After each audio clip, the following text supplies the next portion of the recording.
Welcome to Matters Financial and Geopolitical from a Frontier, and thank you kindly for stopping by. My home thoughts start with V.S. Naipaul, and the first quote is from Miguel Street. Look, boys, it ever strike you that the world not real at all? It ever strike you that we have the only mind in the world, and you just thinking up everything else? Like me here, having the only mind in the world, and thinking up you people here, thinking up the war and all the houses and the ships and them in the harbour. That ever cross your mind? Certainly crossed mine. And then the second quote is from A Bend in the River. Going home at night, it wasn't often that I was on the river at night. I never liked it. I never felt in control. In the darkness of river and forest, you could be sure only of what you could see. And even on a moonlit night, you couldn't see much. When you made a noise, dipped a paddle in the water, you heard yourself as though you were another person. The river and the forest were like presences, and much more powerful than you. You felt unprotected, an intruder. You felt the land taking you back to something that was familiar, something you had known at some time but had forgotten or ignored, but which was always there. You felt the land taking you back to what was there 100 years ago, to what had been there always. On that note, I'll put up a photograph I found from Science Pics on Twitter. Flamingos around the shoreline of Lake Bogoria in Africa was the tweet. And when I retweeted it, everybody said, why can't they say it's in Kenya? And it is in Kenya. And it is one of the few lakes I haven't been to, and I'm rather looking forward to paying it a visit. Political reflections, I'll start with Richard Kapuscinski because of events that we had yesterday, the Saba Saba rally. If the crowd disperses, goes home, does not reassemble, we say the revolution is over. I'll put up a photograph of the Cord principles led by Baba. Baba's the name for Raila Odinga, making a grand entry at Saba Saba. And I'll also put up a photograph of the Prime Minister, he was then the Prime Minister's hat, at Nyayo Stadium about 1,000 days ago. My conclusions are, frankly, I found the Saba Saba rally largely unfathomable as a political gesture. This Saba Saba rally was pale in the comparison with the rallies seen in the 1990s. And I feel that Raila Odinga, whilst a very effective and mercurial and at times enigmatic politician, was ill-advised. And I put that down to sort of anecdotal chatter that I've had during the, after the election with people who were quite informed, who were saying that the Kenyattas spent 100 cents of each dollar that they allocated to advertising during the campaign, whereas Raila's people were looking for kickbacks. And I think the other point that I learned was I think very few people are able to talk to him straight. I think there's still this sort of halo around him, and I think a lot of people probably gave him credit for this move before they knew what the move was about. I found it extremely amorphous, to be frank. The key themes, cost of living is obviously a very, very big theme, but I don't think that came out strongly enough. I think, was this an anti-war rally, the call to leave Somalia, which probably upset some potential supporters of his, particularly in North America, for example, and therefore I thought that was an ill-advised move to make, although, in these sorts of situations, when you're an opposition politician, you're just looking to snag support. Cord unveiled a 13-point agenda for change, demand for a referendum, part of a 13-point declaration that also included a demand for the disbanding of the IEBC, which Cord said it had no confidence in. The coalition proposed that the elections agency be replaced by a team appointed by the UN. Raila Odinga called for a reduction in the cost of living, failure to which the opposition would ask its supporters to boycott some products and companies. talking about an all-inclusive national referendum committee to collect signatures, formulate the referendum questions, prepare voters for the plebiscite, and ensure maximum participation. I think everyone has referendum fatigue at this point in time. Criticized the government for flooding the venue with thousands of security officers, including NYS recruits. Yet the same government had failed to provide security in parts of the country such as Lamu and Tano River, where killings have taken place. Today they have flooded this place with police officers. What kind of insecurity is here? Yet they have failed to provide the same to Kenyans in Peketoni and other areas, he asked. And really that's the soft spot for the government. They remain resolutely behind the curve on national security, and it's difficult to see a leapfrog moment in the near term, given the fact that unfortunately our disciplined forces, in particular the police, for example, are more educated in what I would call shakedown than in in finding criminals, in my view. Mr. Odinga said the donkey's fed up of carrying the burden. The time for dialogue is over. Kenyans want all the wrong things going on dealt with. They want peace and to remain as one. Called for the withdrawal of the KDF from Somalia. Vetangula accused the government of abusing the constitution. He claimed Kenyans from all sectors were crying because the government had not lived up to its promise of promising and delivering. It had now turned to promising and forgetting. Demanded the cancellation of the security cameras contract awarded to Safaricom, which is said should be subjected to competitive bidding. And then some other comments from Reuters. Time for talks is over, Raila told his supporters. Kalonzo Musyoka told the crowd, we cannot speak with deaf people. Kenya is a tinderbox, said one Western diplomat. Overall, I think, there were real concerns that this was going to spill onto the streets and move into some kind of tipping point moment. And I think clearly that's not happened. I think on the side of the opposition, the political strategy here was very poor. To set yourself up in the comparison with such a big, seminal event in Kenya's history. And then, obviously, the media, there was a lot of talk because the media did not cover the rally. And I just thought to myself, we've been doing live feeds for years, and just in that sort of scenario, you would have thought that the political advisory group around Raila Odinga would have just stuck it on a live feed. Moving along, a very interesting piece about tweets and online videos are emerging as weapons of war in the Islamic State's campaign to seize a swathe of Iraq. Over the weekend, websites previously used by the Islamic State featured a video purporting to show its leader Abu Bakr al-Baghdadi delivering a sermon in Mosul.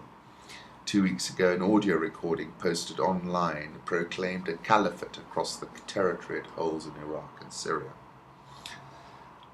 While such official pronouncements remain rare, supporters and sympathizers of the Islamic State have opened an online offensive, making use of Twitter, Facebook, and YouTube. To intimidate their enemies in Iraq and beyond, the group's backers have posted videos including the beheading of a man identified as a Sunni police officer. This is our ball, said a tweet accompanying a photo of the decapitated head. It's made of skin, #World Cup. The World Cup hashtag ensured it would pop up on news feeds of the tournament's followers until Twitter could take down the posting. The volume and timeliness of pro-Islamic State postings far exceeds those of other terrorists. For a terrorist group, you do hear a lot about them on Twitter. They document their attacks, their military victories on the ground, going into considerable detail. Whilst Al-Qaeda produced a magazine called Inspire and occasionally delivers audio messages, there's definitely a gap in effectiveness. I don't think Al-Qaeda Central can really claim that level of success. And actually, the Al-Shabaab are equally effective, which is a curious anomaly, isn't it? Because we're always told that they are sitting in a cave, but they're sitting in a cave on broadband, it seems. The online audience for the Islamic State and its boosters is difficult to measure. Even so, it's an impressive operation all round, and indeed it is. Islamic State supporters showed their online sophistication by developing an Arabic language Twitter application for Android phones that could be downloaded through the Google Play Store. One site that expresses sympathy for the militants counts on the awe appeal of kittens. Check this out. A ubiquitous user magnet on the internet. It is photos of the animals being petted, fed, and posed next to machine guns. Most important thing to put in your ammunition vest and bring to battle is a kitten. Someone using the name Abu Hamza tweeted with a kitten photo posted on the Twitter feed called Islamic State of Cat. Online journal War on the Rocks tracked what it called a Twitter storm last month over a feed labelled All Eyes on ISIS, an English counterpart to an Arabic feed that it said it created to demonstrate global grassroots support for the militant group. Analysis shows 31,500 tweets in the 24 hours study, with the top 50 tweeters accounting for almost 20% of the volume, averaging 126 postings per person. Which is the case on social media, isn't it? That's called the influencer component. One video purportedly showed the capture of the city of Fallujah by the Islamic State had been viewed more than 100,000 times, according to YouTube. Another was viewed 77,000 times. This is what Islamist extremism looks like today, and it's different from what we were seeing in the mid-2000s, he said. Very modern kind of group, very adaptable, fair point. And I wrote about this on the 17th of September 2012 when I was referring to this comment. One of the defining bifurcations of the future will be the conflict between information masters and information victims. And then I'll just read a couple of paragraphs. I was referring to the tipping point. The tipping point is that magic moment when an idea, trend, or social behavior crosses a threshold, tips and spreads like wildfire, says Malcolm Gladwell. And the tipping point, how little things can make a big difference. And I was saying that there are 7 billion of us, and what is clear is that the crowd or crowds are interconnected in a way that is simply unprecedented and off the charts. And what Facebook were testing was the contagion effect. Can you infect these folks? And obviously you can. And then I come back to these comments from a US Army College Quarterly in 1997. The US officer assigned to the Deputy Chief of Staff of Intelligence, charged with defining the future of warfare, wrote, "One of the defining bifurcations of the future will be the conflict between information masters and information victims. This information warfare will not be couched in the rationale of geopolitics, the author suggests, but will be spawned, like any Hollywood drama, out of raw emotions, hatred, jealousy and greed. Sectarianism is all about hatred. Emotions rather than strategy will set the terms of information warfare struggles," and we can see that the is a very good exponent of this. Interesting piece by Paul Mason in The Guardian. "The best of capitalism is over for rich countries, and for the poor ones it will be over by 2060. One of the upsides of having a global elite is that at least they know what's going on. We, the deluded masses, may have to wait for decades to find out who the paedophiles in high places are, which banks are criminal or bust, but the elite are supposed to know in real time, and on that basis to make accurate predictions. Just how difficult this has become was shown last week when the OECD released its predictions for the world economy until 2060. These are that growth will slow to around 2/3 its current rate, that inequality will increase massively, that there is a big risk that climate change will make things worse. Despite all this, says the OECD, the world will be 4 times richer, more productive, more globalized, and more highly educated. If you're struggling to rationalize the two halves of that prediction, then don't worry. So are some of the best qualified economists on Earth. World growth will slow to 2.7%, says the OECD. Catch-up effects boosting growth in the developing world, population growth, education, urbanization will peter out. Even before that happens, near stagnation in advanced economies means a long-term global average over the next 50 years of just 3%, which is low. The whole projection is overlaid by the risks that the economic effects of climate change begin to destroy capital, coastal land and agriculture in the first half of the century, shaving up to 2.5% off world GDP and 6% in Southeast Asia. And then the OECD said that the internet had probably boosted the US economy by up to 13%. The wider economic effects were probably bigger, unmeasurable, not captured by the market. The veteran US economist Robert Gordon has suggested that productivity boost from infotech is real but already spent. The main risk the OECD models is that developing countries improve so fast that people stop migrating. But then Paul Mason is saying, the more obvious risk is signaled by a 27% vote for the Front National in France, is that developed world populations will not accept it. That is not considered in this report. The OECD's prescription, more globalization, more privatization, more austerity, more migration and wealth tax, if you can pull it off, will carry weight, but not with everybody.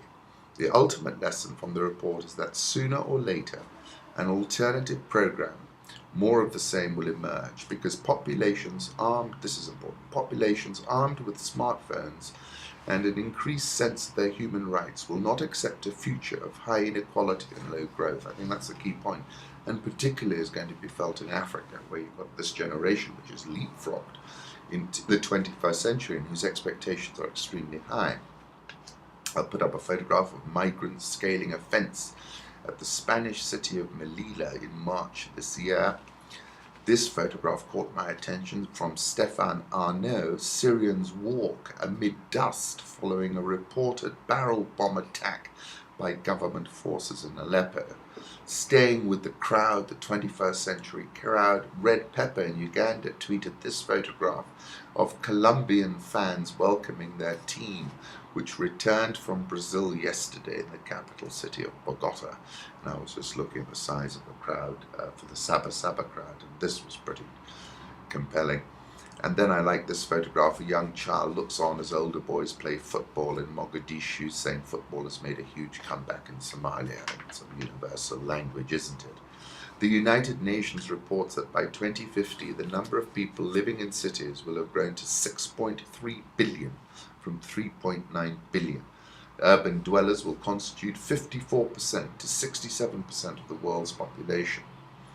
I like this quote: the urban condition, which is really the 21st century condition, Koolhaas writes, seems to be least understood at the moment of its very apotheosis. We are, it seems, condemned to be urban rather than modern, but we are still struggling to decipher this verdict, let alone appeal against it. Currency markets, euros back above 136 at 136.03, the dollar index 80.25, Japanese yen firmer 101.84, Swissy 0.8935, the pound 171.30, Aussie bit firmer 0.9384, measure of business confidence rose to 8 in June, matching its February level. India rupee 59.947, the South Korean won 10.1140, Rial 222.52, Egyptian pound around the 7.15 level where we've been for eternity. South African rand on the ropes at 10.7755. The yen is up 0.6% in the past month. The dollar is down 0.1%. Euro is down 0.4%. I'll put up a 3-month chart of the dollar index, and we're pretty much middle of the range here. Euro dollar, I'll put up a 3-month chart. That's really resilient, holding above 136. Interesting piece about Samsung, saying that earnings will rebound in the third quarter, reported a soft second quarter, and they're saying it's going to be largely driven by explosive demand for 4G smartphones in China. Given the size of the market in China, it really is, if you get it right, you make it big.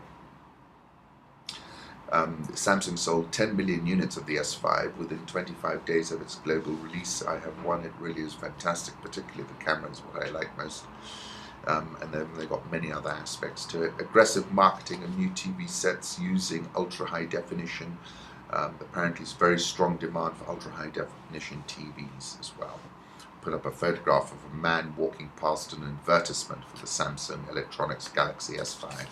Gold at 1317.22. I'm not a bull, although it seems a lot of people have become a lot more bullish. Crude oil 103.45. fell 53 cents yesterday. This is the lowest close since June the 6th. Prices are up 5.1% this year. I'm not sure. I think there still remains a very, very big spike risk. And, anything could happen. ISIS or IS could suddenly decide to pop over the Saudi border, and you can just guess where oil is going to go then. Coming to Africa, Ethiopia's parliament approved 178.6 billion birr, which is $9.2 billion budget for 2014-2015. Allocates more than 64% of the total amount for development spending, which is a very good ratio to have. The South African all-share edged 0.35% off a record closing high, remains up 12.151% this year. Dollar versus rand, I'll put up a 6-month chart. You'll see from this chart that we're towards the lower end of the range. I think it's overdue a bounce, but until we see some respite in strikes, I think it's going to be difficult for it to come off the ropes at this moment. Egyptian pound, 7.15. Egyptian stock market down 0.12% yesterday, up 22.544% this year. Sisi made some more emollient type comments regarding the Al Jazeera folks. Hopefully we can move that forward. Nigeria all share up 3.457% and just marginally off a fresh 5-year high. Lagos fuel depot blast, no accident, say experts in a report by Agence France Presse. Nigerian authorities battling to stem an escalating insurgency covered up a bomb attack in Lagos by claiming a blast near a major fuel depot was an industrial accident. According to an AFP investigation, explosion ripped through an area of Lagos on June 25, just hours after a suspected Boko Haram car bombing in Abuja. Lagos blast in the Apapa district on a main road feeding Nigeria's busiest port in an area housing most of the city's fuel depots was blamed on a cooking gas cylinder which exploded with no casualties. AFP has seen photographs of the scene showing a destroyed car plus damage to surrounding vehicles, which the British Army's former head of bomb disposal said left no doubt as to the cause. This was definitely an accident involving the use of high explosive, Bob Seddon told AFP. This type of blast effects and fragmentation pattern you would get from a gas explosion are quite different. US government officials said Boko Haram had the operational reach to get to Lagos. And that really is the worst case scenario, I think, because that will completely spike the view that this is an insurgency which is limited by geographical reach. So we've got to keep an eye on this. And Abu Bakr Shekau said in April 2014, "We are in your city," and he meant it. According to a new study published by the open access journal PLOS, obesity is rising rapidly in parts of sub-Saharan Africa. And on that note, I'll put up a photograph of a woman carrying fruit to sell in the market on World Food Day in Lagos. The Ghana Stock Exchange was down 0.41% yesterday.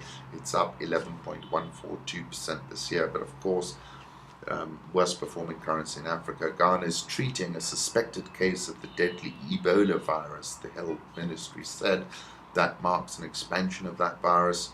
So far killed 460 people since it broke out in Guinea in February and spread to Liberia and Sierra Leone. I'll put up an image of the virus, the disease. I found this interesting because I do love coconuts.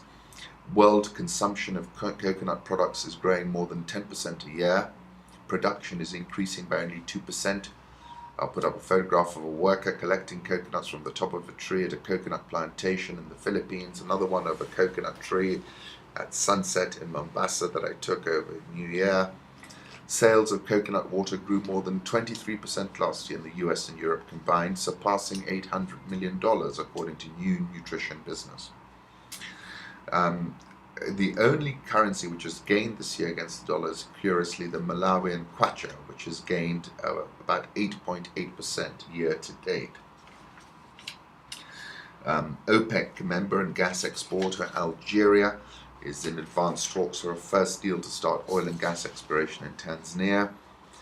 Sudan's annual inflation rate jumped to 45.3% in June, which is just extraordinary. It's such a laboratory experiment over there. Uganda's worrying that the ADF-NALU, if left unchallenged in Congo's loosely governed east, poses a threat to its oil fields in the Albertine Rift Basin, where Tullow Oil, Total, and Connaught are preparing for commercial production, possibly starting in 2017.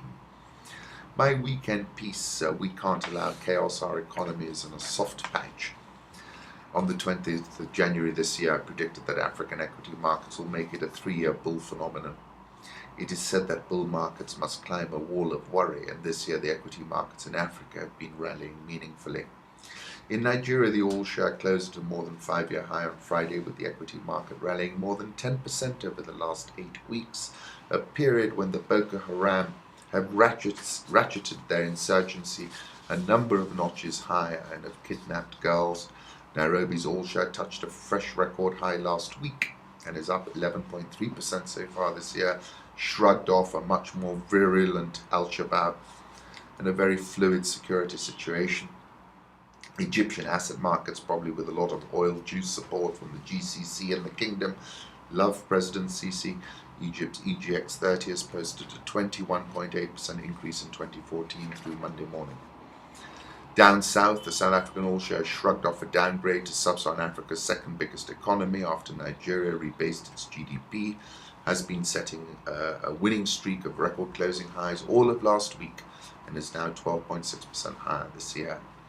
In an increasingly non-linear world, and Africa has always been the least linear continent, African equity indices have been posting remarkably linear and solid absolute returns. This is noteworthy. The over fourfold oversubscription of Kenya's $2 billion Eurobond sale, expected record sovereign Eurobond issuance in 2014 in an amount of not less than $11 billion, speaks to a rising tide of international liquidity. This tide started rising in 2012 and underpins SSA's sovereign and blue chip assets and values.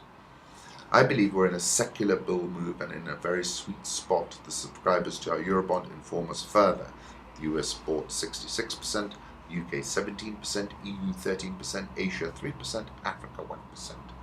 Essentially, the US, UK and Europe are the ones financing us, and probably the Chinese built standard gauge railway as well. It is also long-term pension funds out of these same countries which are underpinning the secular Africa-wide bull market phenomenon. I sincerely hope that President Kenyatta's visit to the US-Africa Heads of State Summit will be a catalyst to reset relations, informed by the overarching economic relationship. The International Monetary Fund expects Frontier Africa growth to outpace even Frontier Asia by 2016 at 6% a year, and GDP is a conditioned precedent of Africa rising, now reframed as Africa watching. UNCTAD posited that for real trickle-down to be effective, Africa needs to grow at more than 7% annually. With our economy now in a very soft patch, set to undershoot the World Bank's 4.7% forecast, life at ground level is turbulent. I call this a bifurcation between increased liquidity underpinning our asset markets and lending outstanding resilience versus the reality on the ground. We need to be cognizant of this bifurcation. I was writing on Sunday and I said it's clear that Monday's Saba rally does present a clear and present danger. If the rally is carried off peacefully, then it will further burnish our democratic credentials. Let's not forget that we held a peaceful election not too long ago. We cannot allow things to spill into the streets or tip, and I don't think they did. Business Week have written a piece, East African Powerhouse, Kenya shaken as attacks mixed with politics, saying, deadly attacks, deepening political unrest. 250 people have died in attacks across the country since September, since Westgate. Ethnic tensions also stirring memories of violence that followed disputed elections almost 7 years ago. Slaughter of at least 22 people at villages on Kenya's coast last weekend highlighted the crisis when apparently there had been some war, according to Twitter. The country is home to the East African hub of companies such as Google, sold its debut Eurobond last month. A further deterioration in Kenya's security situation may undermine investor confidence.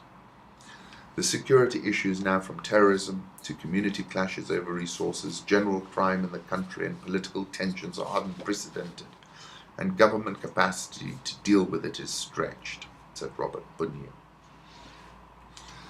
We have not seen anyone halt major investment to Kenya yet because of insecurity, but the perception is negative. The concern mainly is whether the government is doing anything to stop or reduce these attacks.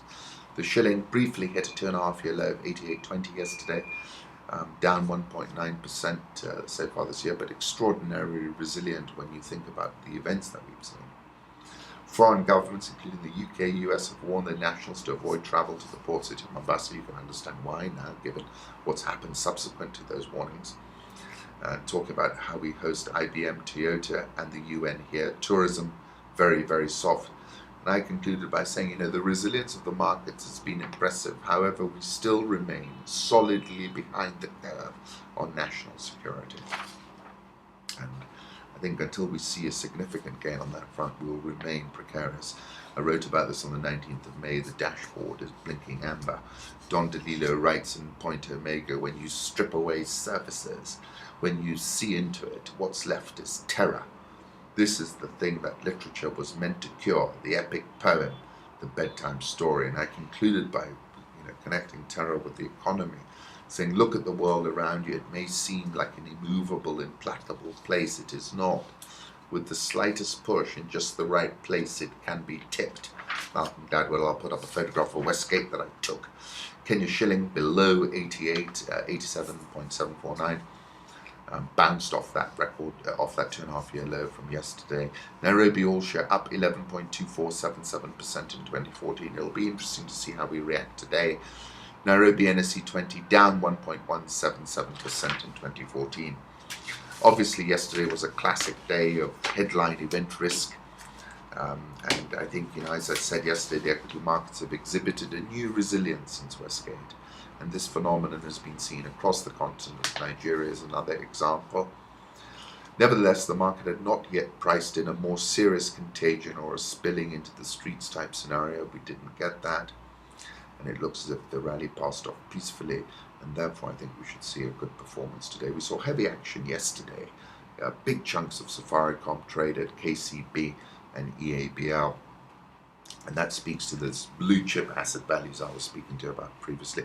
By the way, if you want to track the stock market in real time, just register on rich.co.ke, get a password, and then go to Rich Live. It's all free, and then you can track the markets as you wish off your desktop or off your whatever, your phone. Once again, thank you for stopping by.